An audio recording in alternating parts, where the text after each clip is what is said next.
paz do Senhor, irmãos, a paz do Senhor, irmãs. Peço por gentileza os irmãos se pôr de pé. Quero estar aqui convidando o presbítero irmão o Edson Trindade para estar fazendo a leitura da palavra de Deus e orando com toda a igreja. E eu quero estar convidando a irmã Adriana para estar louvando a Deus com o hino da nossa harpa cristã.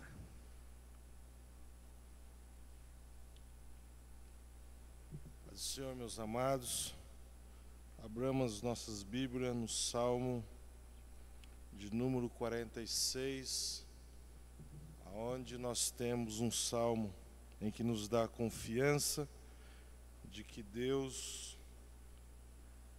é o nosso refúgio.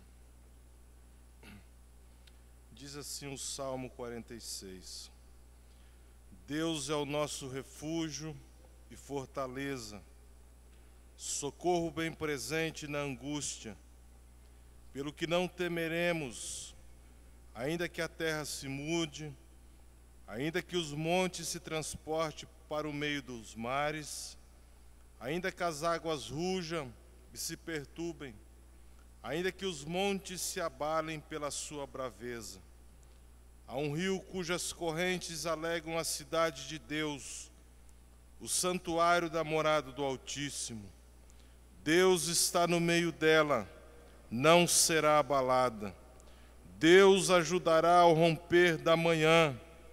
As nações se embraveceram, os reinos se moveram, e ele levantou a sua voz e a terra se derreteu. O Senhor dos exércitos está conosco, o Deus de Jacó é o nosso refúgio. Vinde, contemplai as obras do Senhor, que desolações tem feito na terra. Ele faz cessar as guerras até o fim da terra. Quebra o arco e corta a lança. Queima os carros no fogo.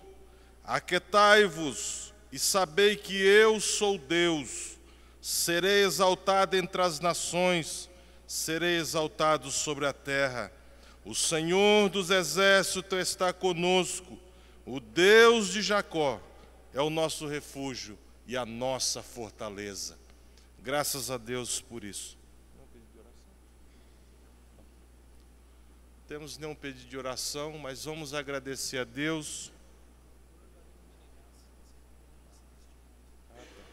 Orar pelo cooperador Devalino Menegas, que está se recuperando do acidente que sofreu. Que Deus continue ali restaurando o seu filho. Alguém mais tem algum pedido de oração? Manifeste com as suas mãos, e Deus sabe o que você precisa. Ó Deus eterno, Deus soberano, em nome do teu Filho amado Jesus, entramos na tua presença, ó Deus, para agradecer a ti, Senhor, pela vida dos teus filhos que estão perante ti neste momento em tua casa, ó Deus, que, ó Deus, oferecendo o seu culto a ti, ó Deus, também para aprender da Tua palavra, Senhor, para a fim de nós sermos instruídos na Tua justiça, Senhor, nos Teus caminhos, ó Deus.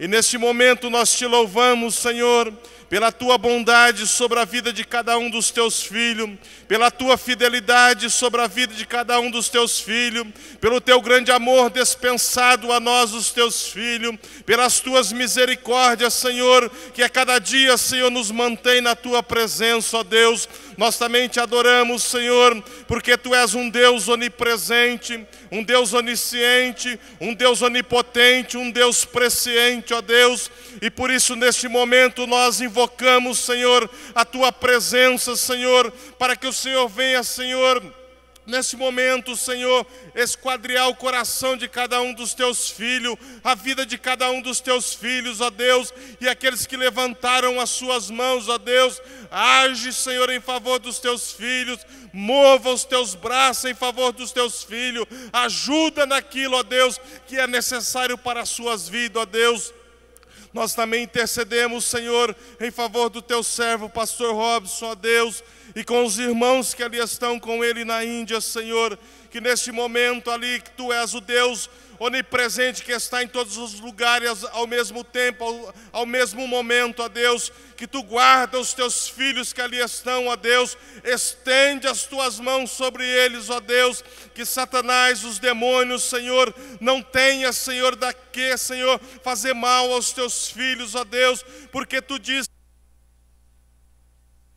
Senhor, traria proteção à vida dos Teus filhos, ó Deus, e nós também intercedemos, Senhor, em favor dos filhos, das esposas que aqui ficaram, ó Deus, sobre a casa dos Teus filhos, ó Deus, que nenhum mal suceda, ó Deus, que nem praga alguma, Senhor, chega até a casa dos Teus filhos, na ausência do Teu Filho, ó Deus, e eu rogo a Ti, ó Deus, essas bênçãos sobre a vida do Teu povo, ó Deus, e sê conosco, receba o nosso culto, ó Deus, em nome do Teu Filho amado Jesus. Amém e amém. Aleluia.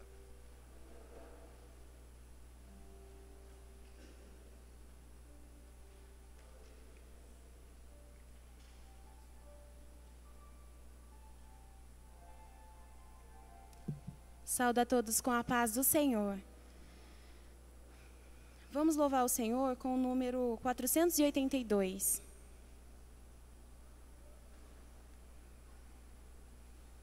Bendito seja o Teu nome, Jesus.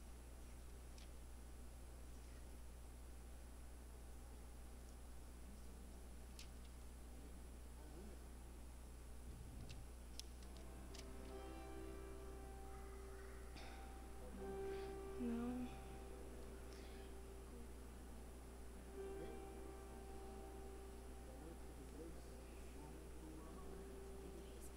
Irmãos, perdoe-me, é 33, número 33.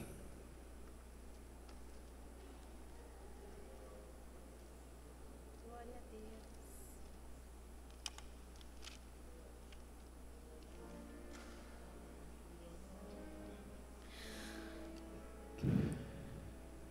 Com Tua mão segura bem a minha, pois eu tão fraco sou, ó Salvador,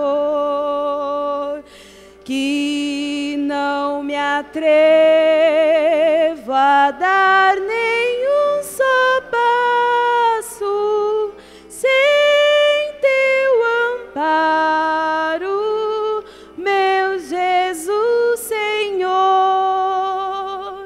Com Tua mão segura bem a minha, e mais unido a Ti, Jesus.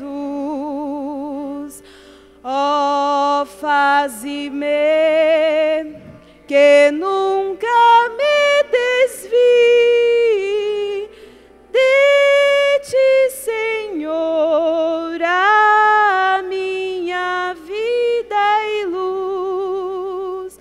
Com Tua mão segura bem a minha, e pelo mundo alegre seguirei, mesmo onde as sombras caem mais escuras, Teu rosto vendo, nada temerei.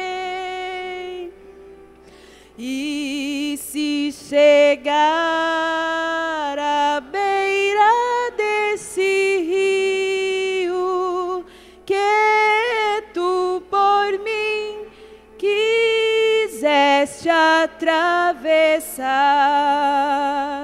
com Tua mão segura bem a minha, e sobre a morte eu hei de triunfar. Quando voltares esse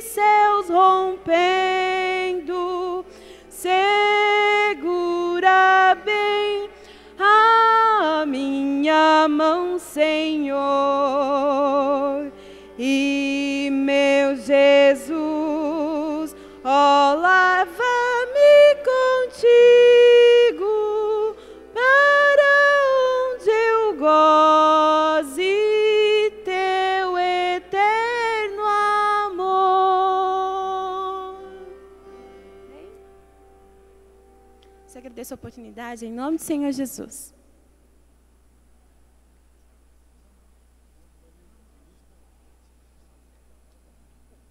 Pode, Senhor, irmãos. Uma alegria estar com os irmãos uma vez mais. Só tem gente bonita aqui hoje, né? Acho que os feios ficaram com vergonha de vir para a igreja, né? Ou será que é a chuva? Acho que é um pouco de chuva, né? Nós queremos enviar um abraço. Aí, o Levi está dizendo que o mais bonito é ele que está ali, né? E você sabe que o povo não acreditou não, que foi olhar para ver se é verdade mesmo. Mas é uma alegria nós estarmos na casa do Senhor. Quero parabenizar os irmãos que mesmo vendo umas nuvens aí, que está prometendo fazer ficar fértil a semente de cebolinha e de mostarda, os irmãos vieram aqui para a casa do Senhor Jesus. E eu quero que você saiba que a sua presença aqui, irmão, você não está simplesmente adorando a Deus, você está fazendo um investimento na tua família. Você está mostrando a Deus que você se interessa pelo bem-estar e a melhoria do relacionamento seu com a sua esposa, com seu esposo, com seu filho. E isso assim acontecendo em escala grande ou pequena, certamente vai refletir na comunidade. Um dia alguém vai perguntar alguma coisa para você a respeito da educação dos filhos, do relacionamento com a esposa, com o marido. E estes estudos que você está participando aqui às terças-feiras vai te dar subsídio, você vai poder argumentar e falar com propriedade dentro da visão cristã que o Senhor tem passado, né? Eu quero agradecer aos irmãos que têm entendido também a importância da divulgação desse culto de educação cristã. Eu quero pedir aos irmãos que nos ajude a incentivar também os novos convertidos para vir ao culto de educação cristã. Alguns deles trabalham no domingo e é muito importante isso, irmão. Às vezes no culto de domingo à noite, por mais que Deus fale conosco pela ministração da palavra, nos cânticos, mas ainda não é o suficiente. Nós precisamos de seguir estudando a palavra do Senhor. Então quero pedir aos irmãos que nos ajude nesse sentido.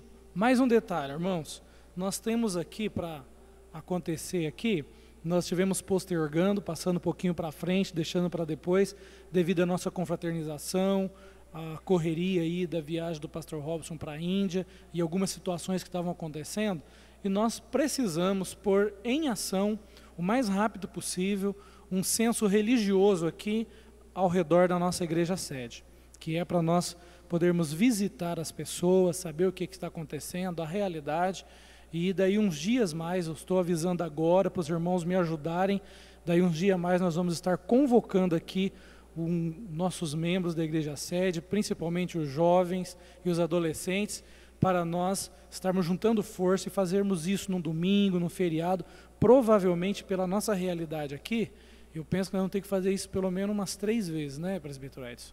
Pela nossa realidade que nós temos aqui. Talvez tenha que ser uns 3 finais de semana seguidos, mas eu conto com a ajuda dos irmãos nesse sentido.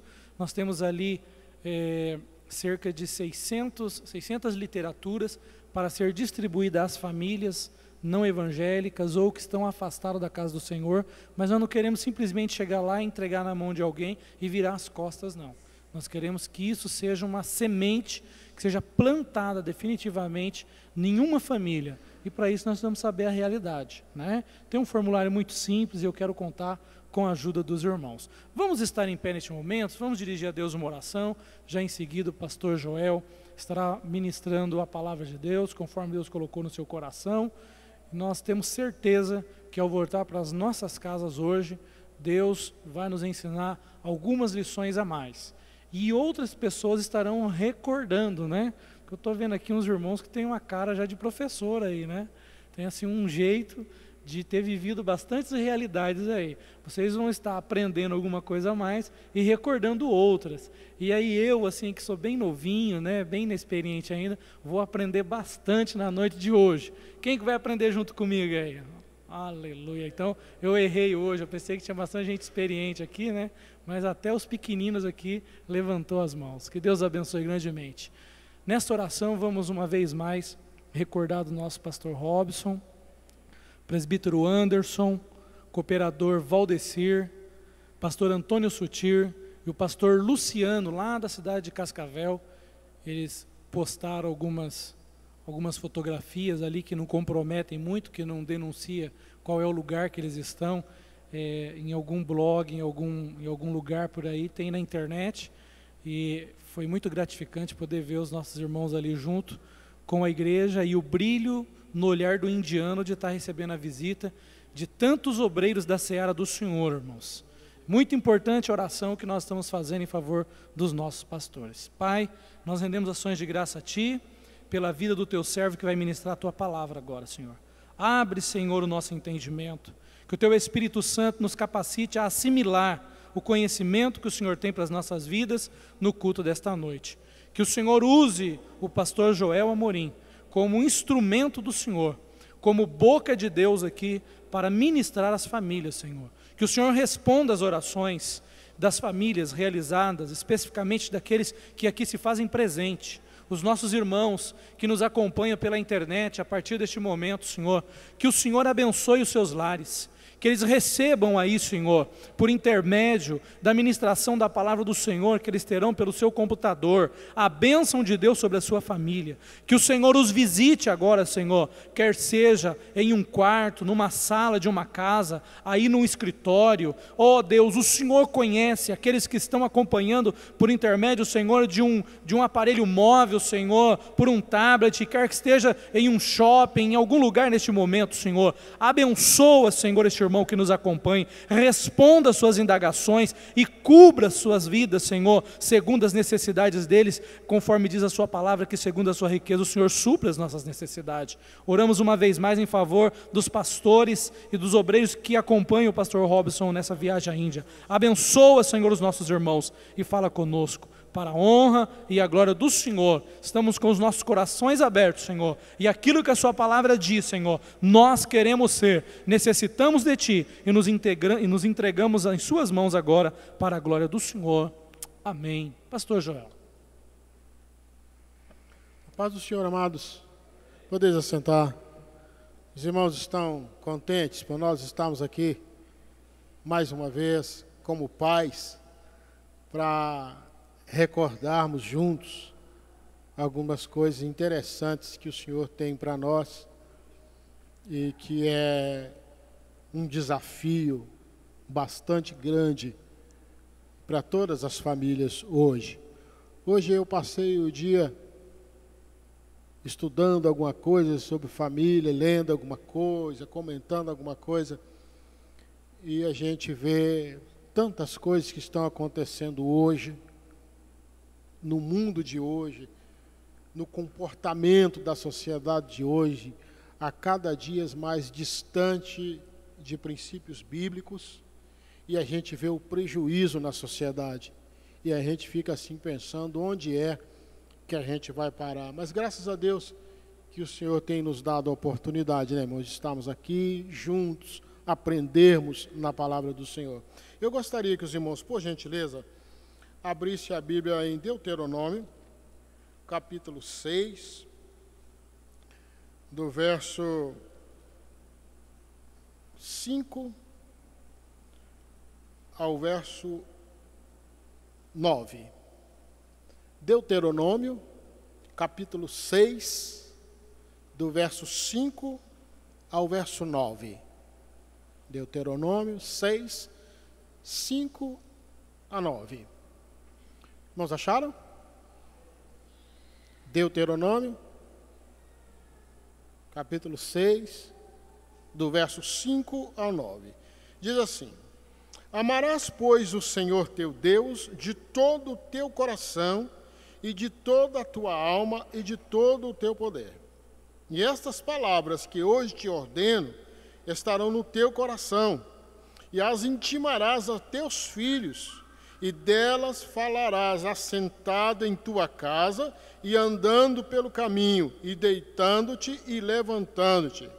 Também as atarás por sinal na sua mão, e te serão por testeira entre os olhos, e as escreverás nos umbrais da tua casa e nas tuas portas. Vamos perceber a profundidade deste ensino aqui, irmãos? Perceberam? No assunto que nós estamos estudando, que é a disciplina dos filhos, que é bastante desafiante para os dias de hoje, os nossos filhos estão tendo uma série de informações na escola, na internet, nos livros, uma série de informações que vêm de encontro, que entra na contramão com tudo aquilo que nós pais pretendemos passar para eles, vem de encontro com aquilo que a Bíblia ensina, e para nós é um desafio muito grande. Fazemos isso com os nossos filhos hoje. Quem tem aí os filhos com 10, 12 anos, sabe o que eu estou falando. Quem tem filho adolescente, sabe o problema que está acontecendo. Agora, nós estamos estudando, nós falamos na primeira reflexão nossa, a disciplina verbalizada, ou seja, a disciplina preventiva, ou a disciplina instrutiva. Quando nós vamos para o segundo passo, que é a disciplina corretiva, ela só tem efeito quando a disciplina instrutiva foi muito bem feita. Senão, o que vai acontecer na disciplina corretiva vai ser apenas tapa e varada. E o que vai acontecer é aquilo que nós lemos num outro estudo que nós fizemos: e vós, pais, não provoqueis a ira do vosso filho, para que ele não desanime. Então, o primeiro passo para nós é a disciplina preventiva ou a disciplina instrutiva. Por isso que a Bíblia diz: instrua a criança no caminho. Não é o caminho, é no caminho. E vocês observam que esse texto está falando assim: as intimarás a teus filhos, e delas falarás assentado em casa, andando pelo caminho, e deitando-te e levantando-te. E a Bíblia fala: instrua a criança, não é o adolescente e o adulto, é a criança. Didaticamente, irmãos, está provado que todos os valores, entre certo e errado, todos os valores éticos, devem ser ensinados à criança até os 9 anos. Tudo que você precisa que o seu filho aprenda, de valores, de ética, de Bíblia, deve ser até os 9 anos. É a idade onde se forma o caráter. Aí, quando ele entrar na adolescência, que começar a vir os choques, começar a vir os conflitos próprios da idade, e aí vai vir o conflito com você, porque a geração é diferente. Aí, se você não tiver dado boas lições até os 9 anos, você vai ter problema com ele na adolescência. Por isso que a Bíblia está falando: intimarás a teus filhos. Ou seja, tem que chamar os filhos no ensinamento mesmo, mas é ensinar. Aí nós falamos dessa disciplina instrutiva. A maior ferramenta para nós é o exemplo. Já vi pessoas antigamente que falavam assim: faz o que eu mando e não faça o que eu faço. A gente já ouviu isso? Manda quem pode e obedece quem tem juízo. É o pai idiota que quer ensinar uma coisa para o filho que ele não faz. Ele quer mostrar uma coisa para o filho que ele não tem. Eu disse para os irmãos aqui, lá em Arapongas, em Minas também, antes de eu vir para cá, a escola de música é 2 anos, o curso básico de música. E nesse curso básico de música, as crianças estudam também as doutrinas fundamentais. Eu ensino, durante os 2 anos, eles fazem um curso bíblico, as doutrinas fundamentais da Bíblia. E dentre essas doutrinas está a doutrina do batismo, a doutrina das mordomias, que é dizimar, que é ofertar. Tudo isso ensinado para as crianças. E teve filho que chegou e cobrou do pai. O pai, o senhor é dizimista? E o pai ficou apertado, teve que falar a verdade. Não, filho. E o filho, de 12 anos. O pai, então, o senhor está pecando. 2 vezes. Primeiro, porque o senhor não está entregando o dízimo lá. E primeiro, que o senhor não está sendo exemplo para mim. O pastor ensinou lá que isto é bênção para nós. Nós contribuímos na igreja. E o pastor, que está ensinando música para nós, ele recebe o salário da igreja. E esse salário que ele recebe é o dízimo que os irmãos dão. E o senhor não está dando dízimo, então eu estou aprendendo de graça. Um menino de 12 anos. Então, como que eu vou ensinar para o meu filho uma coisa que ele percebe que eu não faço? Então, a disciplina instrutiva ou a disciplina preventiva, por que ela é preventiva? Porque a criança, até os 9 anos, é 100% dependente dos pais em tudo, obediente. Quando ele entra na fase da pré-adolescência e adolescência, ele já começa a ter algumas atitudes por conta própria. Porque ele já começa a aprender com terceiros, ele já começa a ser influenciado, aí ele já começa com atitudes que você, quando você percebe, ele já está fazendo alguma coisa que você não sabia. Aí essa disciplina preventiva é exatamente para prevenir quando começar a vir as influências. E não tem ninguém que substitua pai e mãe. Não tem ninguém. Pode ter o avô que ajuda a cuidar, a avó, ótimo. E até acontece de avós ensinar melhor do que os pais, acontece. A tia. E hoje, irmãos, o grande problema hoje que nós encontramos para termos isto é a cultura da sociedade de hoje. Ela pressiona a cada um de nós para termos comportamentos que comprometem isso aqui. Qual que é a pressão da sociedade hoje? Uma pressão socioeconômica. Pai e mãe trabalham. Não é mesmo? Há casos de pai e mãe trabalhar e só ver os filhos dormindo. Sai de manhã, a criança está dormindo, volta à noite e a criança está dormindo. E não teve tempo para sentar com a criança, que a palavra de Deus, e assentado em casa. Essa disciplina, a melhor disciplina que eu e você pode dar para os nossos filhos, meus, é a disciplina preventiva. Quando você precisa lá na frente dar umas varadas no filho, alguma coisa falhou lá atrás. Alguma coisa saiu errado. E é claro que de vez em quando a gente precisa dar uma voltada atrás, mas essa disciplina mais fundamental é essa, e é assentado em casa. Este assentado em casa, isso quer dizer o quê? Não é sentar no banco. É dentro da casa, no dia a dia da casa. A criança está aprendendo.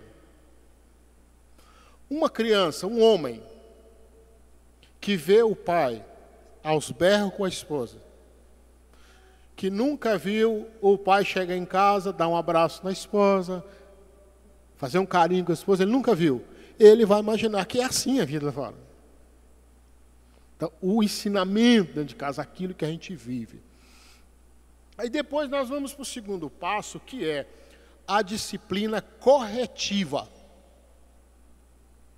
Instrutiva e corretiva. Observe bem, quando eu vou aplicar a disciplina corretiva, guarde bem, irmãos, ela só tem efeito se a instrutiva foi bem feita, se a preventiva foi muito bem aplicada, senão a gente tem problema. O meu filho caçula tem 22 anos. Eu nunca dei um tapa nele. 22 anos. A gente conversa, a gente é amigo, a gente troca ideia. E essa semana ele andou dando umas bolas fora. Comigo, com a mãe dele. Aí, hoje de manhã, A que eu estava vindo para cá, eu fui no quarto dele, falei, filho, você vai trabalhar a que hora? Eu estou indo agora, pai. Você tem um tempo agora de manhã? Tem. Então passa lá na igreja, na minha sala, que eu preciso conversar com você um pouquinho. Acho que você viu ali de manhã, né? Veio na minha sala, sentamos, conversamos mais de 1 hora e eu fiz ele ver. Eu falei, você está comportando assim, assim, assim. Você lembra quando você aprendeu isso? Você se lembra que eu ensinei assim? Você se lembra como que foi que eu te ensinei? Como que foi? Quer dizer, eu fiz ele lembrar da instrução preventiva que ele teve. É claro que eu não vou dar uns tapas nele, ele está com 22 anos, desse tamanho assim. É claro que não se aplica mais isso aí. Se você precisa dar um tapa num rapaz de 20 anos, quem está precisando tomar o tapa é você como pai, não ele. Com certeza. O pai que precisa pegar um filho de 20 anos para bater, quem precisa apanhar é o pai. Porque faltou alguma coisa lá atrás, faltou. Aí conversamos, bacana, e meu pai, não, isso é tão, beleza, sem alterar, sem nada, conversando mais de 1 hora. Eu não vou fazer isso dentro de casa, perto das meninas, que ele vai sentir mal, o pai está lá. Ele, não, passou aqui, nós conversamos, pronto, acertou, não tem problema. Mas para eu falar com ele, primeiro eu fiz ele lembrar do que ele já tinha aprendido. Aí eu falei com ele assim, você já viu eu comportar com a sua mãe dessa forma? Eu fiz ele pensar, você já viu eu falar com a sua mãe desse jeito? E se por acaso ele tivesse visto, como é que ele ia falar? Já vi sim, pai, tá, porque assim, assim, você fez assim, assim, assim. Tá certo, irmãos? Irmãos, estão entendendo, irmãos? Quanto que isso é importante para nós? É claro que eu sei que os irmãos aqui que já são avós, irmãos são mais velhos, que eu tenho experiência, claro que tem, mas nós estamos refletindo na palavra de Deus, que é importante para nós, irmãos. A igreja da última hora, da primeira hora, irmãos, aquela igreja lá dos apóstolos, como resultado do dia de Pentecostes, ela conseguiu vencer a primeira hora. Porque ela estava pautada, primeiro, na operação visível do Espírito Santo, na doutrina dos apóstolos, na oração, na comunhão, no partir do pão. E a igreja de hoje? Como é que nós vamos vencer tudo isso aí, irmão? Se o apóstolo Paulo pudesse escrever uma carta hoje para a igreja do Brasil, e imagine, hipoteticamente, que o apóstolo Paulo, se fosse possível, ele escrever uma carta para nós hoje. E dentro desta carta ele reservasse um capítulo para o cuidado com os filhos. O que ele escreveria para nós? Qual que seria o ponto de vista do apóstolo Paulo para nós hoje? Aí, irmãos, nós temos que pensar. A igreja que vai subsistir esta última hora é a igreja que voltar para o ensino sistemático da palavra de Deus. Esta vai ser a igreja que vai conseguir vencer esta morte. Só a palavra de Deus vai nos dar condição de fazer isso aí. Quando nós falamos com os jovens, escondi a tua palavra no meu coração para eu não pecar contra ti. Então, até os 9 anos, na disciplina preventiva, nós temos que colocar na cabeça dos nossos filhos a palavra de Deus. Para quando ele chegar lá, começar as influências de fora e que você não tem controle, nenhum de nós tem controle do que o nosso filho está aprendendo lá na escola, nenhum de nós controla, professores ímpios, colegas de famílias destroçadas, coleguinhas de família toda desgraçada, são os coleguinhas dos nossos filhos. E nós não conseguimos controlar essa influência.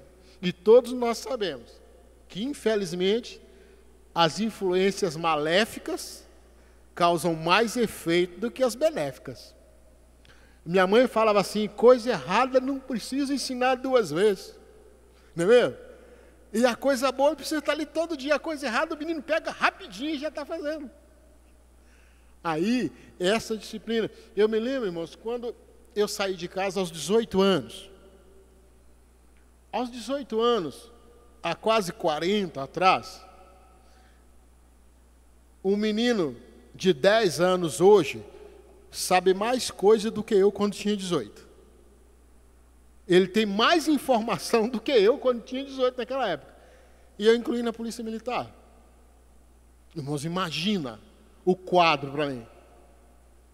E uma das coisas que me sustentou, irmãos, foi o que meu pai tinha me ensinado quando eu ainda era criança. Situações que eu vivi no quartel, aquelas influências maléficas, eu me pegava de uma situação daquela e eu lembrava de coisas que meu pai me ensinou com 7, 8 anos no culto doméstico. Aí eu lembrava, parece que vinha como uma centelha, assim.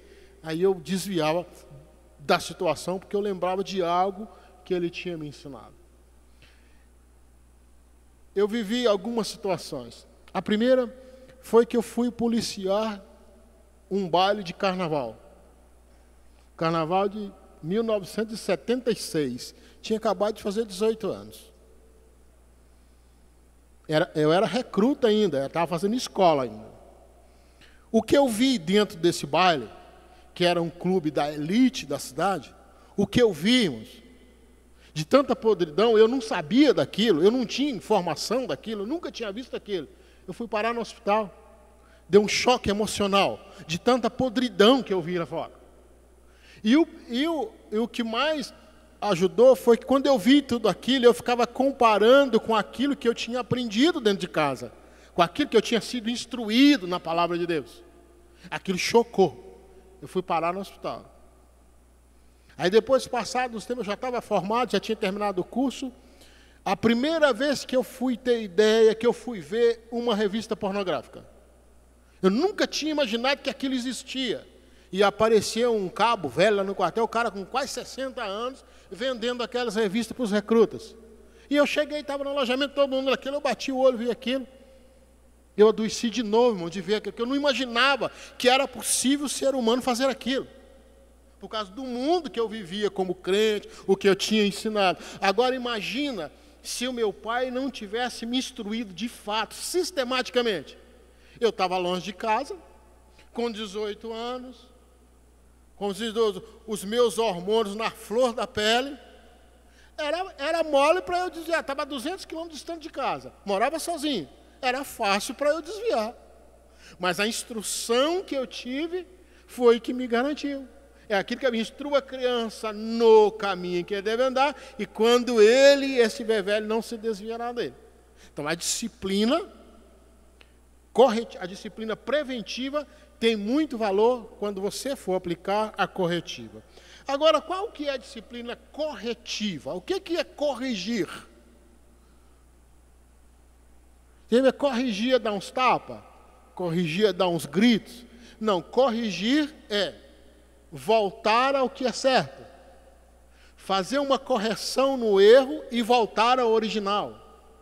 Chamar a atenção pelo que é certo. Olha, isso aqui é errado. O certo é esse. Vamos voltar aqui. Isso chama corrigir.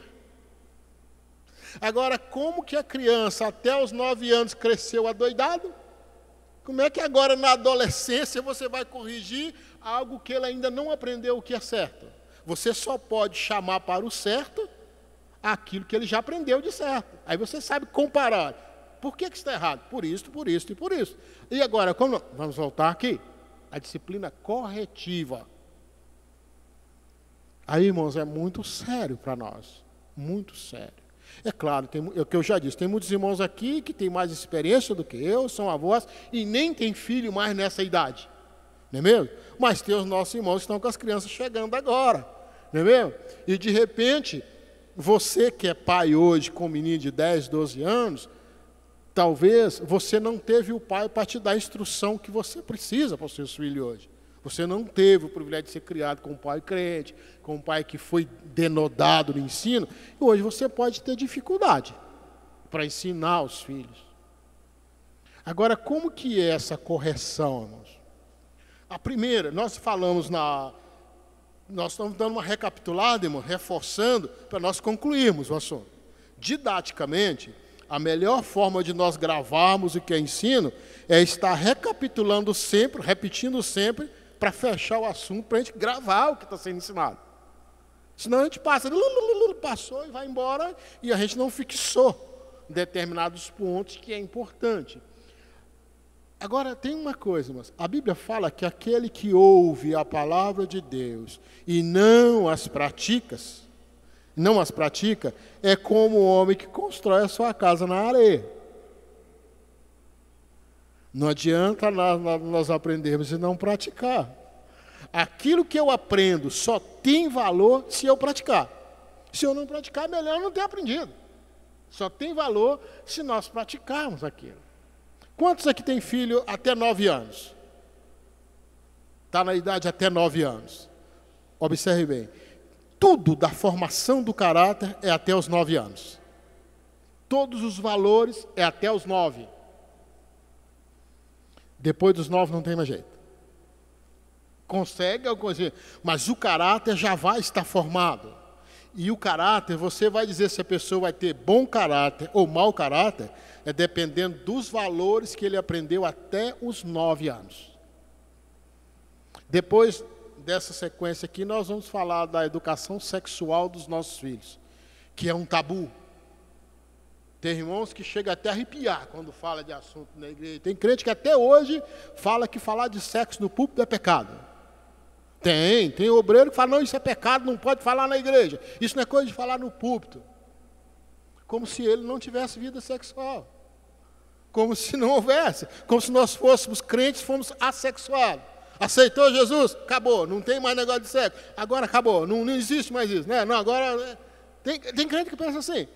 Aí, também, a instrução sexual do nosso filho deve ser até os 9 anos. Deve ser até os 9 anos. Os princípios da sexualidade devem ser até os 9 anos. Porque a partir dos 10 ele começa a descobrir. Ele começa a descobrir a sua sexualidade. Aí, se ele ainda não for instruído, essa instrução preventiva, ele pode começar a ter as influências maléficas. E aí, quando você assustar, não tem mais jeito. E lembre-se bem, se você tem 50 anos, 60 anos, o seu filho de 8 tem mais informação do que você quando tinha 20. Imagina, mano? Isso já foi provado cientificamente.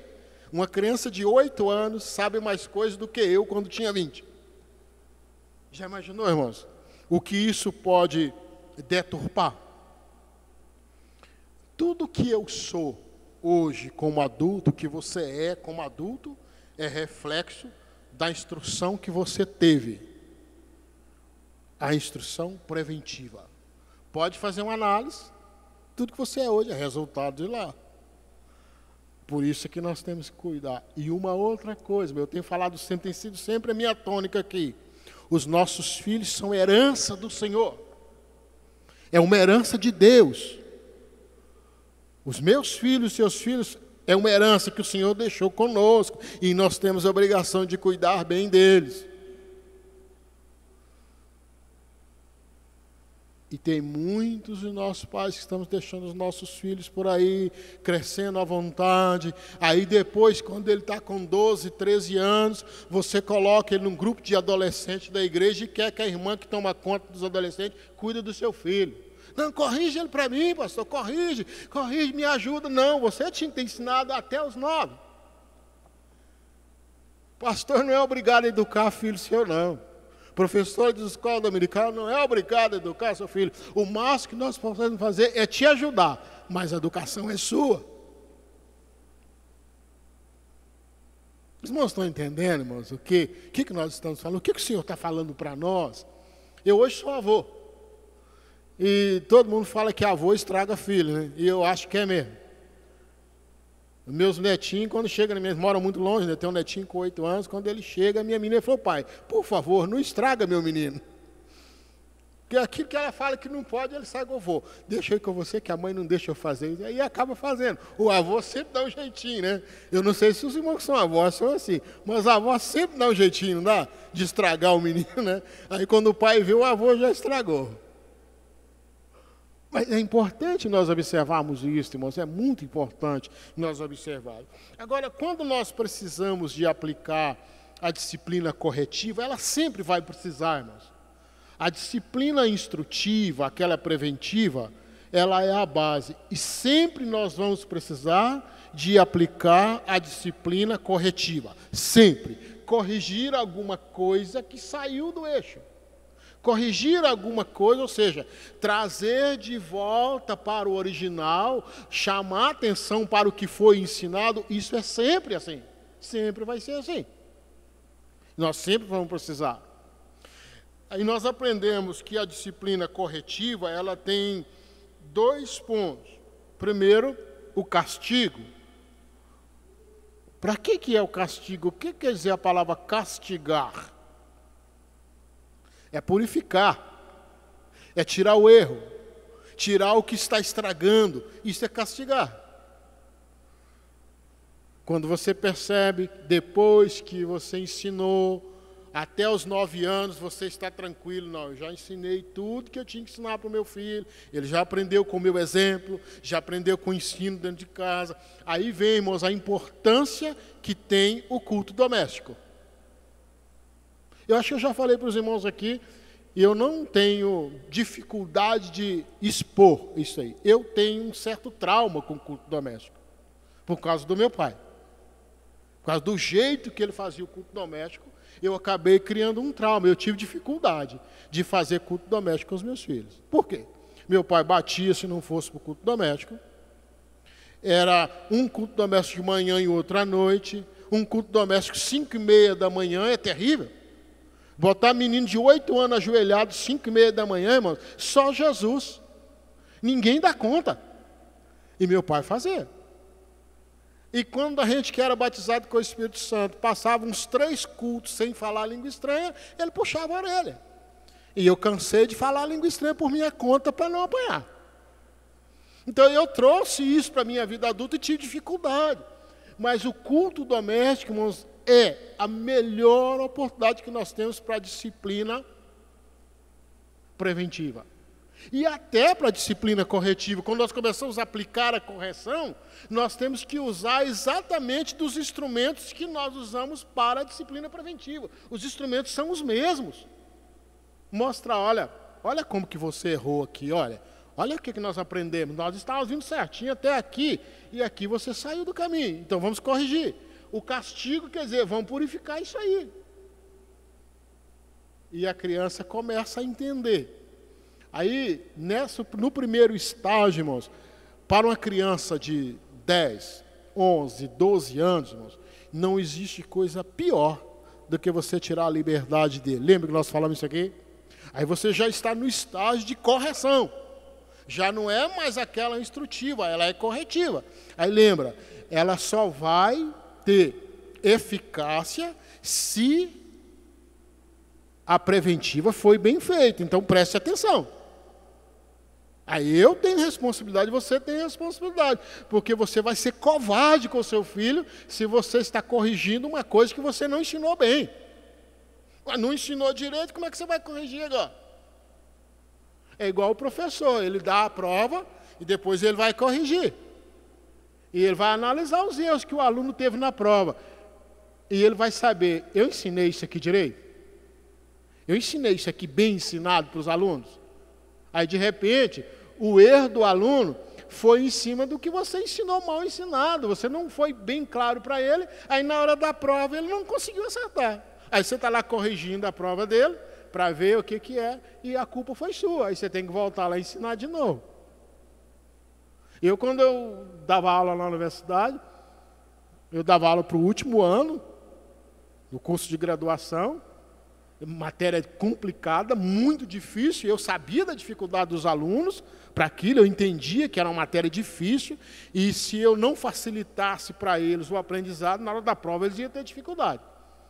E eles ficavam meio malucos comigo, porque eu não levava livro nenhum para a aula, e chegava no quadro, expunha a matéria, então eles ficavam loucos para pegar, e eu morava longe, 400 quilômetros da capital, e eu ia lá só uma vez por semana dar aula, e eles ficavam loucos comigo. Aí, um dia antes da prova, eu repassava tudo de novo. Repassava coisas, olha, nós aprendemos isso. Repassava parte por parte, repetia tudo. Tá, beleza? Podemos fazer a prova? Podemos. Beleza. Aí eu corrigia sem medo nenhum, falava isso. E eles falaram comigo que estava tudo certinho. A mesma coisa que nós aplicamos para os nossos filhos. Ensinamos, está tudo certo, filho. Você entendeu isso aqui? Você está entendendo? Aí, pai, entendi. Aí na hora que ele errar, você vai corrigir. Filho, vem cá, vamos voltar. Aí essa disciplina corretiva no primeiro estágio, irmãos, essa corretiva, quando a criança começa a entender a privação, que você fala, ó, por causa disso, você não vai ter isto. Por causa disso, hoje essa semana você vai ficar sem a internet. Essa semana você vai ficar sem isso. Ele começa a entender isso. Aí você está purificando, ou seja, você está fazendo ele entender que não pode errar. Agora, por que ele não pode errar? Porque ele aprendeu o certo. Ele aprendeu o que é certo. Você ensinou o que é certo. Aí agora ele entende, não, eu não posso errar de fato, que meu pai me ensinou o que é certo. Aí a segunda fase foi o que nós falamos semana passada, que é quando nós precisamos da vara. Eu tenho muita dificuldade. Por que eu não bati nos meus filhos? Porque eu tinha muita dificuldade para bater. Porque eu apanhei demais. Aí eu falei assim, eu não quero isso para os meus filhos. Eu não quero isso aí. Eu estava contando hoje para um obreiro nosso aqui. A minha mãe, ela batia tanto. Aí depois que ela cansava, que ela não aguentava mais bater, as forças dela tinham ido embora de tanto que ela bateu, ela caía enrolando a língua de raiva. A minha mãe era assim, ela enrolava a língua. Aí a vizinha tinha que vir, acudir o menino, já estava morrendo de tanto apanhar, e acudir porque ela estava enrolando a língua e ia morrer. Herança lá da família dela, lá da mãe e da avó. E eu cresci assim, eu falei, eu não quero isso para os meus filhos, eu não vou bater nos meus filhos desse jeito. E o meu irmão, um ano mais novo que eu, que é pastor, os meninos dele estão adultos, mas quando ele batia, daí porque ele estava chorando assim, porque tinha batido nos meninos. O mesmo problema da minha mãe.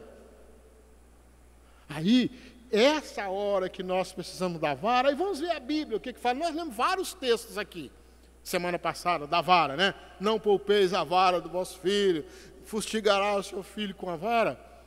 É um princípio bíblico. Agora veja bem, se Salomão, que foi o homem mais sábio que já teve na terra, a Bíblia diz que o mais sábio nascido de mulher foi Salomão.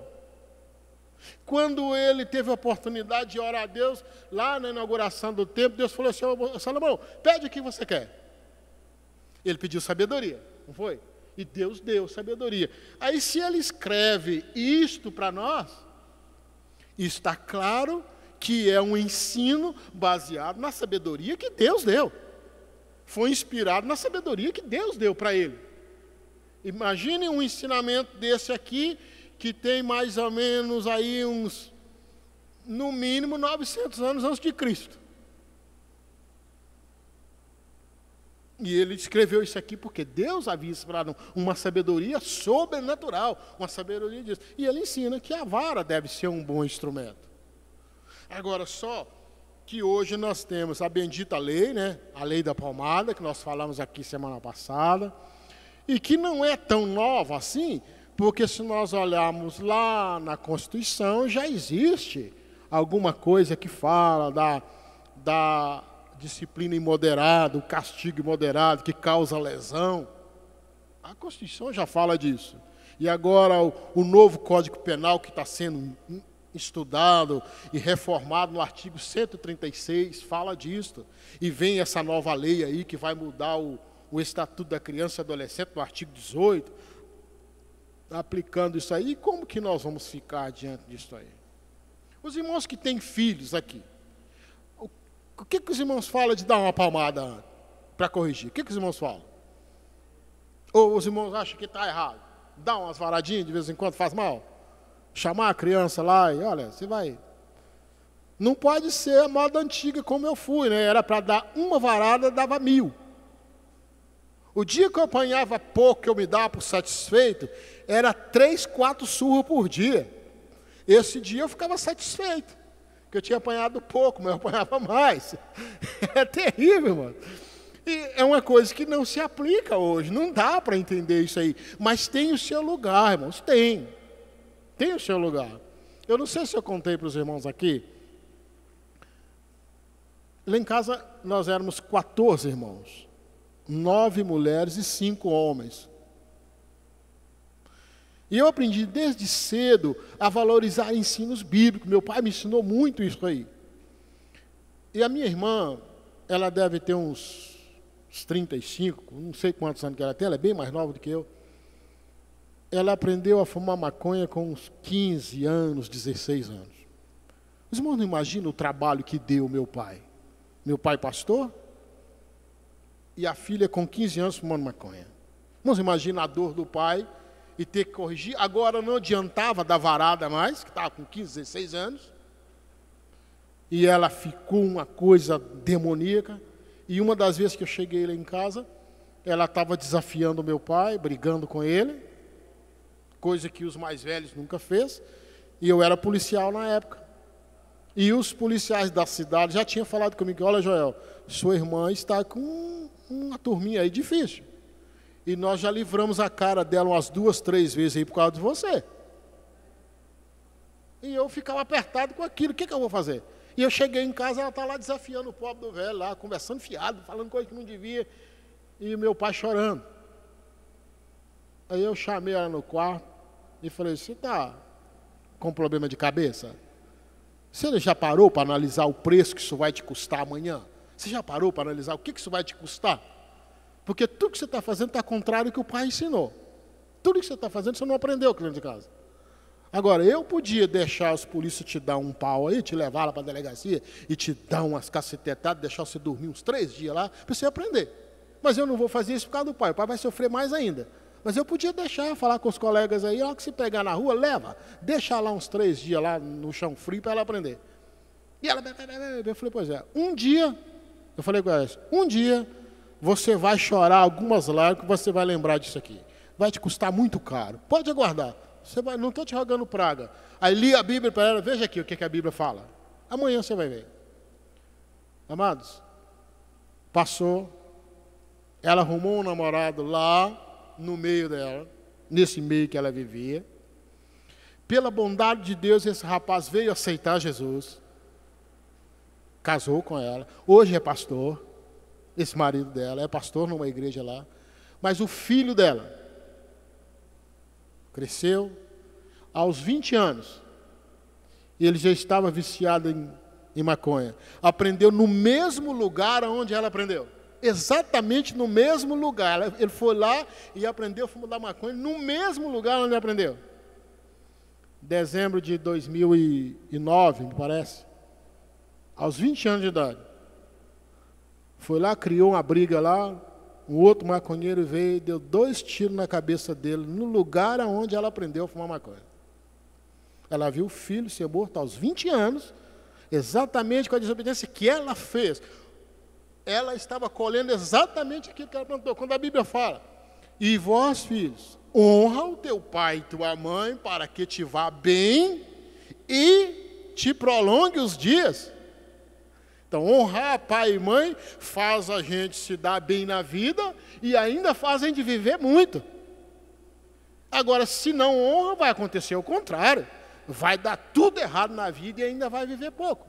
Agora ela está lá com um problema de cabeça, sofrendo a doidada, e agora está botando na cabeça do marido, que é um pastor, para ir lá na cidade e matar o rapaz que matou o filho dela. Pensa bem, a tragédia que está ele, pastor da igreja, sofrendo com isso. Tudo, irmãos. O ensino da palavra de Deus. Ela não teve condição de ensinar o filho dela do jeito que ela aprendeu.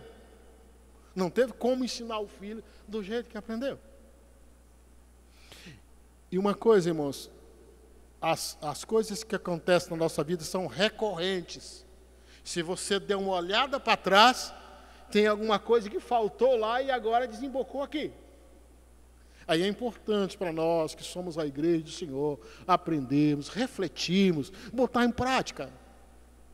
É claro que eu não estou aqui para botar regra dentro da sua casa, de jeito nenhum. Eu, como pastor, não tenho autoridade para isso, nem é esta a pretensão do ensino. Mas é como pastor, aprendemos junto na palavra de Deus como nós vamos fazer. Os meus netos estão chegando aí. Daqui uns dias eles estão adolescentes. E será que eles vão poder olhar para trás e falar assim: o meu avô nunca fez isso? Será que eles vão poder fazer isso? O meu avô nunca fez isso. Eu estou fazendo errado, mas o meu avô nunca fez. Ou eles vão fazer. Eu cresci vendo meu avô fazer isso. Não pensou? Eu era pequenininho, meu avô fazia isso, não tem nada de errado. O pai está por fora. O vovô falou que não tem nada errado. E aí? Tá certo, irmãos? Aí quando nós vamos aplicar, irmão, essa disciplina, uma coisa que nós falamos para nós concluirmos. Se os nossos filhos cresceram sem instrução bíblica nenhuma, quando eles estiverem na adolescência, entrando na fase adulta, você nunca vai conseguir exigir dele um comportamento bíblico, um comportamento de Deus. Sabe por quê? Porque no caráter dele não tem princípio bíblico. Aí o que nós vamos ensinar para os nossos filhos hoje, dentro de casa, que já está adulto? Pedir perdão um para o outro.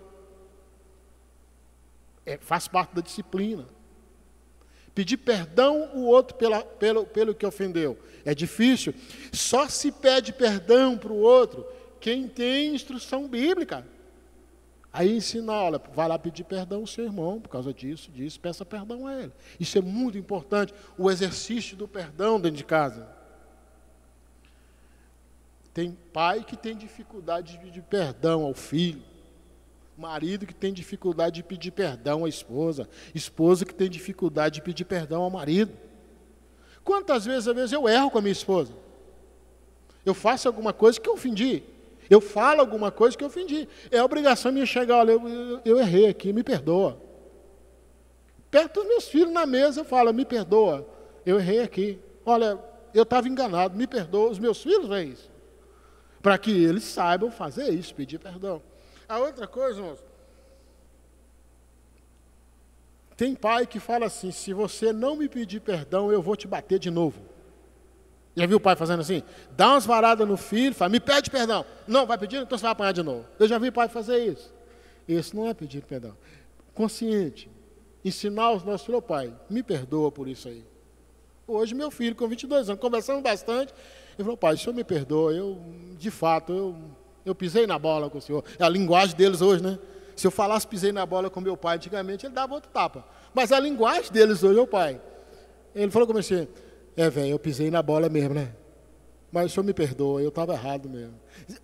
A criança tem que crescer com este valor. Que a Bíblia fala assim, perdoai-vos uns aos outros. Não é assim que a Bíblia fala? A Bíblia não fala desculpai-vos uns aos outros, fala perdoai-vos uns aos outros. Crente não pede desculpa, crente pede perdão. E os filhos têm que aprender isso na disciplina dentro de casa, quando nós estamos instruindo os nossos filhos para a vida adulta, irmão. Você quer estragar o seu filho? Não discipline ele agora. Porque aí, quando ele for um adulto, ele vai ser um adulto todo estragado e vai se dar mal na vida porque faltou a instrução dentro de casa. E é duro. Mais tarde você ouvir alguém falar, o seu filho é um mau caráter. Já pensou? Chegar para um pai e falar, olha, eu até gosto de você, mas o seu filho, eu tenho pavor dele, ele é muito mau caráter, o seu filho. Está implícito que foi você que faltou, porque o caráter é o pai que ensina. Personalidade é uma coisa e caráter é outra. Vamos entender, irmãos? Está claro que nós demos uma recapitulada em tudo e concluímos hoje. Uma coisa, irmãos, orar com os filhos e ministrar o perdão. Abençoar o filho. O filho sente necessidade disso, depois que você aplica a correção, você ministrar o perdão com ele, orar com ele. Uma das coisas que tem muito valor na criança, irmãos, é a oração do pai junto. O pai sentir, o filho sentir que o pai está orando por ele, está ministrando de fato o perdão para ele. Às vezes nós temos dificuldade. Os pais da minha geração têm dificuldade disso. Pode ser que os outros mais novos tenham facilidade, mas da minha geração tem dificuldade. Tem pai que acha que é grave demais ele dá um beijo no filho. Isso não é isso é coisa de mariquinha. Isso não é coisa de homem, beijar o outro. Tem pai que pensa assim. Até hoje eu abraço meu filho e beijo ele. Até hoje. Ele sai de manhã, eu só vou ver ele à noite, aí chega e dou um beijo nele. Ele dá um beijo em mim, beleza. É meu filho. Ele tem que entender que ele tem um pai que não é o machão, é o pai dele que ama de fato e que expressa esse amor com atitudes. E isso é muito importante para o nosso filho lá fora. Podemos encerrar, irmãos?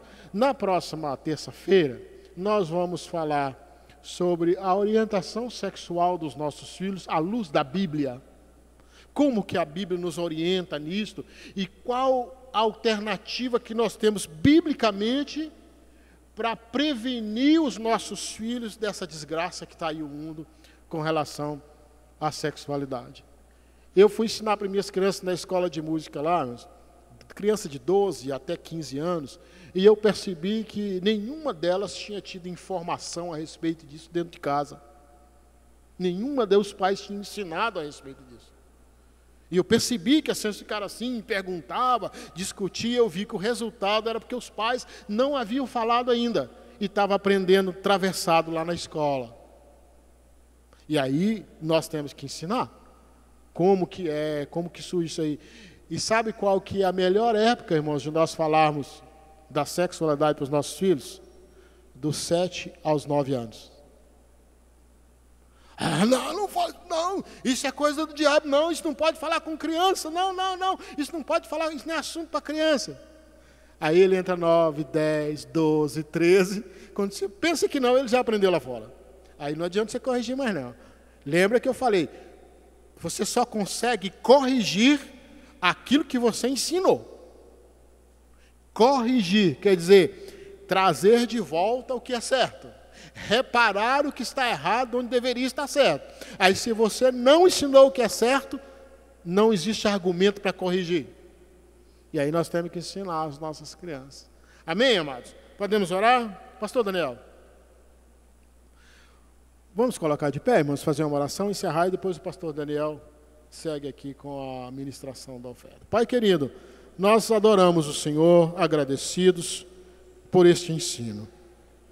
Nós te louvamos, nós te adoramos, porque nós podemos ter sempre a Tua palavra ao nosso dispor para nos arguir. E nesta oportunidade o Senhor nos trouxe aqui para aprendermos mais um pouco na Tua palavra com relação aos nossos filhos. Nós te adoramos, Senhor, e te bendizemos pela vida dos nossos filhos, que são uma bênção do Senhor na nossa vida, e nós queremos que o Senhor nos abençoe para que eles continuem sendo bênçãos na Tua igreja, na Tua obra, continuem sendo abençoados nas suas vidas particulares, mas nós precisamos do Senhor para que o Senhor nos ajude na orientação deles. Nós te oramos, Pai, no nome de Jesus. Amém. Glória a Deus. Quando o pastor Joel fala do tanto que ele apanhava, rapaz, fico com dó, viu, daqueles que apanharam tanto assim. Ele teria apanhado agora, não tinha? Se fosse na época lá. O pai já ia bater, né? Muito bem, irmãos. Enquanto você vai pegando aí aquela oferta de amor que você trouxe aí para abençoar a vida dos nossos irmãos mais carentes, nós vamos também orar ao Senhor em favor dos irmãos que contribuem. Vamos também agradecer a Deus pelo privilégio que Ele nos dá de podermos contribuir para a sua casa. Eu estava ali tomando nota, né? É sempre importante a gente anotar num culto como esse. E enquanto eu tomava nota, eu lembrei do nosso irmão Jovenir. O Jovenir é um jovem que deixou a família, né? E veio aqui para nossa região para buscar uma melhoria. E assim que ele veio para cá, os seus pais adoeceram.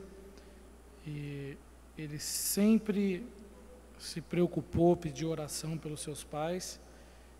E agora, sábado, se não me foge a memória, é isso, né? A sua mamãe faleceu e ele está bastante abalado, né? Ele vinha lutando com a saúde da sua mãe e piorou bastante. E ele rogou encarecidamente as nossas orações em favor dele. Ele disse que está sentindo mais do que ele imaginou, mesmo que a sua mamãe estava muito enferma. Mas cada um sente de uma forma, né, irmãos? Nós estamos aí em uns dias que se aproxima a vinda do Senhor.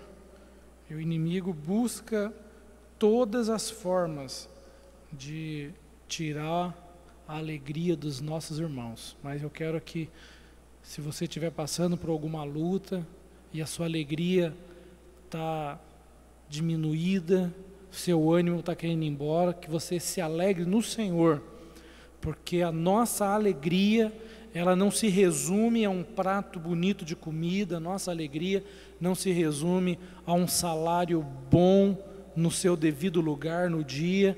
Nossa alegria não se resume a uma saúde forte, não. Nossa alegria maior é que o nosso nome está escrito no céu, não é?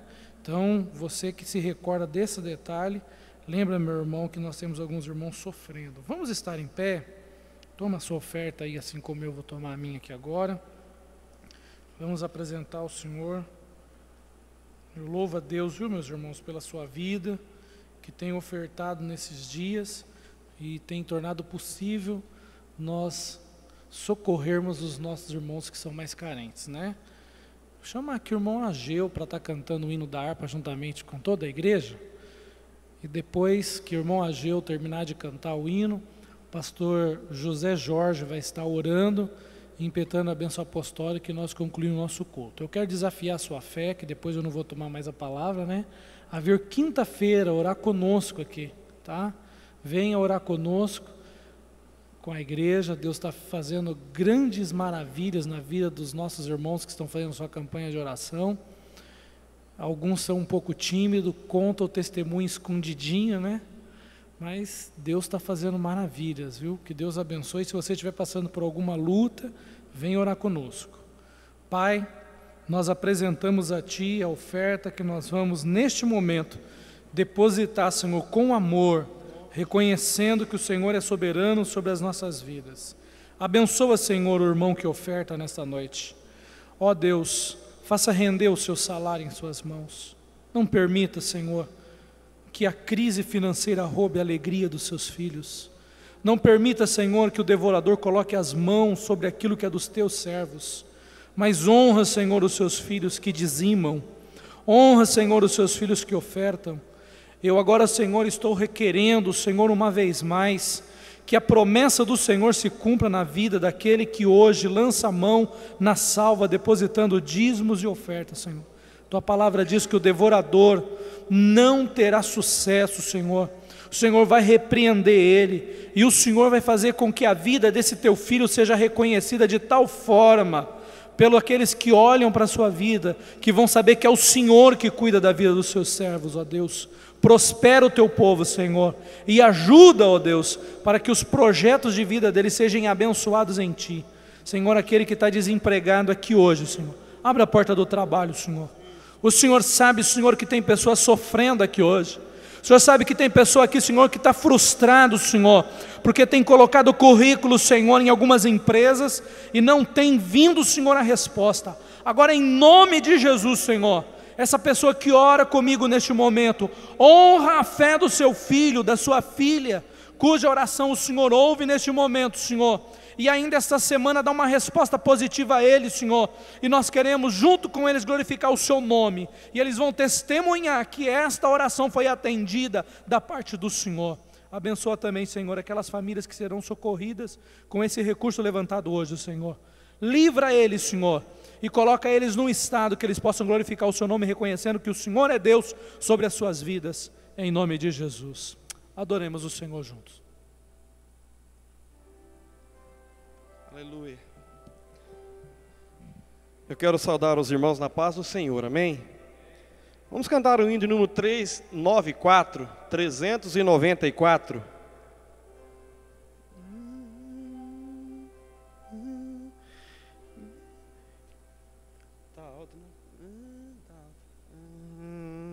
Quem sua mão no arado já pôs, constante precisa ser. O sol declina e logo após vai escurecer. Avante em Cristo pensando, em oração vigiando, com gozo e amor, trabalhando para teu Senhor. Não desanimes por ser tua cruz maior que a de teu irmão. A mais pesada levou teu Jesus, te consola então. A tua cruz vai levando, como Jesus perdoando, alegremente andando para o lindo céu. Sê bom soldado de Cristo Jesus, sofrendo as aflições, não sufocando a mensagem da cruz nas perseguições. Vai seu amor proclamando, novas de paz sim levando, aos que estão aguardando a salvação. Quando enfim tu largares a cruz, Jesus te coroará. Com santo gozo em glória e luz te consolará. Esquecerás teus lidares, tribulações e pesares, quando no céu desfrutares perfeita paz. Amém.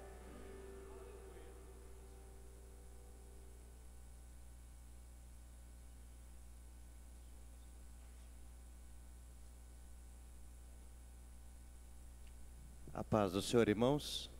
Amém? Vamos orar nesse momento em agradecimento ao nosso Deus por esse culto maravilhoso, esse ensinamento, né? E vamos orar também pelas pessoas que estão em casa, né? As pessoas que estão em casa, que estão assistindo o culto nesta noite. Nós vamos interceder a Deus por todos nesse momento. Amém, irmãos? Quem nesta noite está precisando de oração, ficamos com nossas mãos levantadas em agradecimento ao nosso Deus. Senhor, nosso Deus e maravilhoso Pai, Pai de nosso Senhor e Salvador Jesus Cristo, nós te louvamos por tudo, Senhor. Te damos graça, meu Pai, te agradecemos por esse dia, por esta oportunidade, Senhor, que vós tens concedido, Senhor da glória, de estarmos aqui reunidos na tua presença gloriosa, meu Senhor. Agora, Pai Santo e Justo, leva-nos agora de retorno para os nossos lares com toda a segurança, meu Senhor. Ó Deus amado, livra de todo perigo, de todo mal, Senhor da glória, para a honra e glória do teu nome. Nós pedimos, Senhor, nós te louvamos e assim nós te agradecemos, Senhor. E que a graça de nosso Senhor e Salvador Jesus Cristo, o grande amor de Deus e a doce comunhão do Espírito Santo seja com toda a igreja, não só hoje, mas para todos sempre. Todos podem dizer? E Deus abençoe, irmãos, em nome do Senhor Jesus.